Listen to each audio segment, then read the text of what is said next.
अस्सलामुअलैकुम।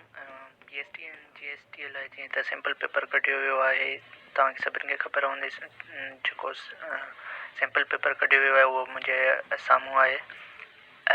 PST जो sample paper आहे जंहिंमें पार्ट 5 पंज पोर्शन आहिनि, जंहिंजा पार्ट पहिरें में जेको पार्ट 1 में आहे मदर टंग आहे जेका सिंधी, उनजा 15 क्वेश्चन हूंदा। पार्ट 2 में जेका सोशल स्टडी आहे, करंट अफेयर आहे, GK आहे, इस्लामियात आहे, एथिक्स ऐं कंप्यूटर नॉलेज आहे। ठीकु आहे, इन जा बि 15 सुवाल हूंदा।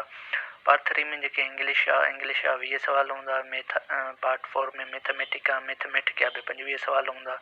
ऐं पार्ट 5 में लास्ट में जनरल साइंस आहे, जंहिंजा बि 25 सुवाल हूंदा। ठीकु आहे, तव्हांखे ॿुधाईंदो हलां त तव्हांखे मेन फोकस तव्हांखे कहिड़नि सब्जेक्टनि ते करिणो आहे। असल में त तव्हांखे पंजनि सब्जेक्टनि ते कवर करिणो आहे। ठीकु आहे, पर मेन जेका सब्जेक्ट्स आहिनि तव्हांखे कवर करणा आहिनि, जनरल साइंस आहे, मैथमेटिक आहे, इंग्लिश आहे ऐं सिंधी आहे। ठीकु आहे, इहे तव्हांखे कवर करणा आहिनि। बाक़ी जेके ॿिए आहिनि, इस्लामियात आहे, एथिक्स आहे, कंप्यूटर नॉलेज आहे, सोशल स्टडी आहे, इन्हनि खे तव्हां सिर्फ़ु थोरो टच कजो, छो जो हिननि जा ॿ टे क्वेश्चन थी सघनि था। ठीकु आहे, 15 सुवाल हिननि जा थींदा।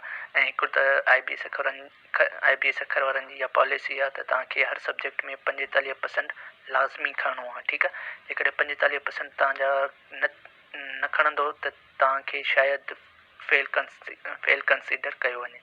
ठीकु आहे, ऐं सिंधी जो जेको पार्ट 1 मदर टंग जो इहे पोर्शन आहे, ठीकु आहे, इन में पैसेज ॾिनल आहे। पैसेज मां 2 क्वेश्चन थियल आहिनि ऐं इन हेठि कुझु शाइरी आहे, जीअं अचोड़ी भेनर अंदरि चयूं माना इन टाइप जी कुझु गीत आहे या कुझु साहिरो आहे। ठीकु आहे, इहो ॾिनल आहे।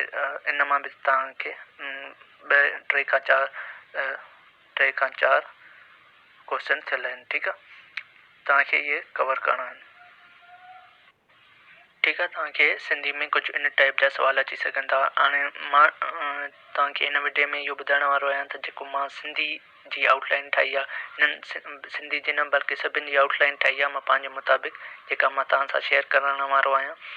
सिंधी जी आउटलाइन ठाही आहे मां पार्ट 2 जी ठाही आहे, जेका social study, current affair, general knowledge, इस्लामियात, एथिक्स, कंप्यूटर नॉलेज, इन्हनि जी बि आउटलाइन ठाही आहे। नंबर 3 जी इंग्लिश जी बि आउटलाइन मां ठाही आहे, जेका मां तव्हां सां शेयर करण वारो आहियां। ठीकु आहे, मैथ जी बि आउटलाइन ठाही आहे, साइंस जी बि आउटलाइन ठाही आहे। अचो त आउटलाइन ॾिसूं था त सिंधीअ जी आउटलाइन कहिड़ी आहे, सिंधीअ में टॉपिक असांखे कहिड़े कवर करणा आहिनि। ऐं हीअं त IBS अखर वारनि चयो आहे त क्लास 1 PST लाइ क्लास 1 खां वठी क्लास 8 ताईं तव्हांखे बुक्स पढ़णु घुरिजनि, जेके सब्जेक्ट असां तव्हांखे सैम्पल पेपर में ॾिना आहिनि। ठीकु आहे, तव्हां मेन फोकस तव्हां हुन ते कजो, क्लास 1 खां वठी क्लास 8 ताईं PST लाइ पढ़िजो। ऐं जेकॾहिं तव्हां GST जी तयारी करणु था चाहियो त तव्हां क्लास 6 खां वठी क्लास 10 ताईं तव्हां GST जा बुक्स पढ़िजो। ठीकु आहे, पर इन्हनि ॻाल्हियुनि में घणियूं ॻाल्हियूं थियूं अचनि, तव्हां पंहिंजा नोट्स ठाहियो। ठीकु आहे, घणनि ॻाल्हियुनि जे करे तव्हां माना मतिलबु प्रोबेबिलिटी घणी आहे त सुवाल कुझु बि थी सघनि था। IBS अखर वारा पेपर जेको थींदो आहे उहो ॾाढो टफ थींदो आहे। इन जे करे जेको सिंपल पेपर ॾिनो वियो आहे त उन मुताबिक़ तयारी करणु घुरिजे। ठीकु आहे, त उन मुताबिक़ मां जेका हिकिड़ी नंढड़ी सोच जेका तव्हांजे आॾो मां रखण वारो आहियां, उहा इहा आहे त मां तव्हांजे आॾो इहा पेश कयां। ठीकु आहे, हिकु आउटलाइन मां पंहिंजी जेका ठाही आहे। अचो त हाणे आउटलाइन ॾिसूं जेका मां सिंधीअ जी ठाही आहे। सिंधी जी आउटलाइन मां हीअ ठाही आहे, जंहिंमें नंबर पहिरें ते मां रखियो आहे कहाणी, किसो छा थींदो आहे, लोक कहाणी, आखाणी, इहे छा थींदा आहिनि, तव्हांखे इहे कवर करणा आहिनि। ठीकु आहे, इहे तव्हांखे बाक़ाइदे सां फुल कॉन्सेप्ट सां तव्हांखे इहे कवर करणा आहिनि। ऐं सिंधी जो को हिकिड़ो बुक तव्हांखे मार्केट मां जेकॾहिं बुक स्टोर तां मिली वञे थो त तव्हां सिंधी बुक ज़रूरु परचेज़ कंदो, उन मां तव्हांखे कुझु इहे सुवालनि जा जवाब मिली वेंदा। ठीकु आहे, को तव्हां पाण वञी हिकिड़ो बुक चूंडे सघो था, जेको माना तव्हांखे सही लॻे उहो तव्हां सिंधी ग्रामर जो खणी सघो था। ठीकु आहे, नंबर 2 ते आहे मौन्स मुज़किर, नंबर 3 ते आहे हम माना लफ़्ज़ ऐं मुख़ालिफ़ लफ़्ज़, अपोज़िट वर्ड्स जेके थींदा आहिनि सिंधी में, तव्हांखे उहे पढ़णा आहिनि। छो जो इहे आउटलाइन उतां ठही आहे हिन, छो जो हीअ मुंहिंजी आउटलाइन जेका आहे उहा हिन सिंपल पेपर जे मुताबिक़ निकितल आहे। ठीकु आहे, हे जेके बि माना सिंपल हिन में टॉपिक ॾिना विया आहिनि सिंपल पेपर में, उन मुताबिक़ मां इहा आउटलाइन ठाही आहे। नंबर 4 ते आहे बेत छा थींदो आहे। गीत छा थींदो आहे, सहरो छा थींदो आहे, नज़म छा थींदो आहे, ठीकु आहे। नंबर 5 लफ़्ज़नि जी सम्झाणी। तव्हां लफ़्ज़नि जी सम्झाणी बि कवर करे वठो, जेका लफ़्ज़ थींदा आहिनि उन्हनि जी सम्झाणी फुल डिटेल में जेकी तव्हांखे ख़बर हुजणु घुरिजे, ठीकु आहे। नंबर 6 थी आहे इस्तिलाह। तव्हां इस्तिलाह बि पढ़ी छॾिजो, छो जो इस्तिलाह जो बि सिंपल पेपर में हिकु सुवालु आयल आहे, ठीकु आहे। इहे उहे टॉपिक जेके हिन सिंपल पेपर जे मुताबिक़ तव्हांखे कवर करणा आहिनि, ठीकु। उनखां पोइ जेको पार्ट 2 आहे हुन में इस्लामियात आहे, कंप्यूटर, जेके बि सोशल स्टडी आहे, जेके बि सुवाल आहिनि ॾिना विया आहिनि, ठीकु आहे। इस्लामियात जा बि कुझु 3 सुवाल ॾिना विया आहिनि ऐं कंप्यूटर जा बि 3 सुवाल हिते आहिनि, ठीकु आहे। ऐं हे पाकिस्तान स्टडी जा बि सुवाल हिते आहिनि, ठीकु आहे, 3 सुवाल। हाणे हिननि जी आउटलाइन जेका मां ठाही आहे उहा तव्हां सां मां शेयर कयां थो त हिननि जी आउटलाइन कहिड़ी आहे। हिननि जी आउटलाइन हीअ मां ठाही आहे, सिंपल टॉपिक्स मां पंहिंजा रखिया आहिनि पंहिंजे सोच मुताबिक़।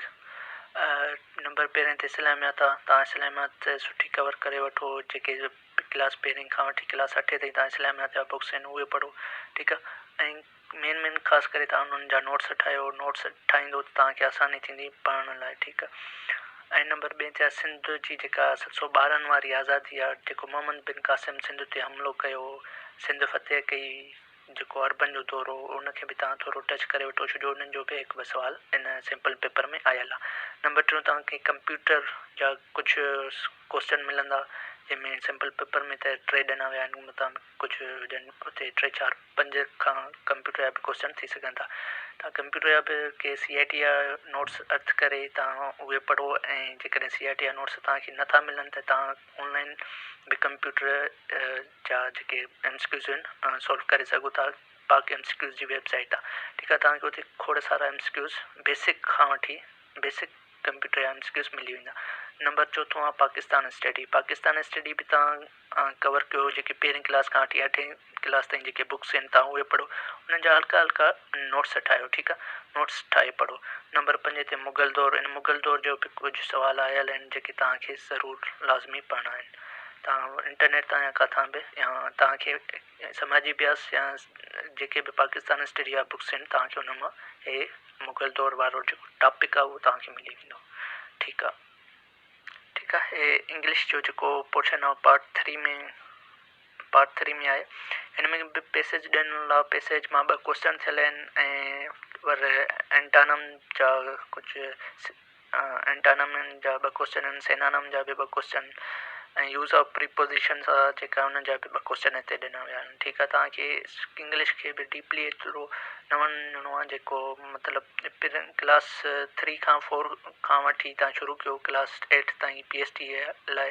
जेकॾहिं JST लाइ त तव्हां क्लास 6 खां वठी क्लास 10 ताईं इंग्लिश जा बुक्स पढ़ो, पर मेन फोकस तव्हां उन ते कयो जेका सिंपल पेपर ॾिनो वियो आहे, ठीकु आहे। जीअं हिकिड़ो पैसे जा रीडिंग कंप्रीहेंशन तव्हांखे पढ़णी आहे, ठीकु आहे। हिन रीडिंग कंप्रीहेंशन छा थींदी आहे, कीअं थींदी आहे, ठीकु आहे, ऐं पैसेज ॾिनल आहे।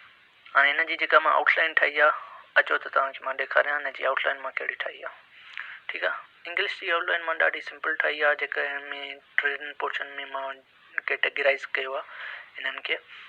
नंबर 1 ते आहे रीडिंग कंप्रीहेंशन, ठीकु आहे। रीडिंग कंप्रीहेंशन थींदी छा आहे, कीअं थींदी आहे, तव्हां यूट्यूब तां पढ़ी सघो था, ठीकु आहे। हिन में यूट्यूब ते तव्हांखे इलाही ट्रिक्स ऐं टिप्स में सम्झाया वेंदा, जंहिंमें तव्हांखे सम्झायो वेंदो आसानीअ सां त तव्हां रीडिंग कंप्रीहेंशन कीअं आसानी सां सॉल्व करे सघो था, ठीकु आहे। नंबर 2 ते आहे एंटानम ऐं सेनानम। एंटानम ऐं सेनानम तव्हांजा सिंपल ई हूंदा, एॾा ॾुखिया न हूंदा, ठीकु आहे। नंबर 3 ते आहे प्रीपोजिशन्स। प्रीपोजिशन बि तव्हां कवर करे सघो था यूट्यूब तां, ऐं तव्हांखे हिन जा वीडियो काफ़ी सारा मिली वेंदा, ठीकु आहे। ऐं पार्ट 4 आहे जंहिंमें मैथमेटिक या कुझु 3 सुवाल ॾिनल आहिनि, जंहिंमें 1 2 3 हिकिड़ो त सुवाल असांखे सेट्स मां थो लॻे, सेटनि मां। ॿियो जेको सुवाल आहे उहो ट्रिग्नोमेट्री मां थो लॻे। टियों जेको आहे अलजेब्रा जो आहे, ठीकु आहे। हिन जी आउटलाइन मां इहा ई ठाही आहे, तव्हांखे ॿुधायां थो आउटलाइन। हिन जी आउटलाइन मां इहा ठाही आहे त तव्हां पहिरें खां वठी 8 ताईं बुक्स पढ़ो, उन खां बाद में जेको मेन फोकस तव्हांजो जेको हुजे उहो सेट्स ते हुजे, ट्रिग्नोमेट्री ते हुजे ऐं अलजेब्रा ते हुजे, ठीकु आहे। हिन खां तव्हां हो मैथ जा इलाही टॉपिक्स आहिनि, तव्हां उहे करे पढ़ी छॾियो। जेका परसेंटेज थींदी आहे, जुज़ा थींदा आहिनि, जेके बि बेसिक्स जेके आहिनि वर्ड्स प्रॉब्लम आहिनि, उहे बि तव्हां कवर करे छॾियो। ठीकु आहे। पार्ट 5 में आहे, लास्ट में आहे, जेको साइंस जा कुझु 4 क्वेश्चन ॾिना विया आहिनि सिंपल पेपर में।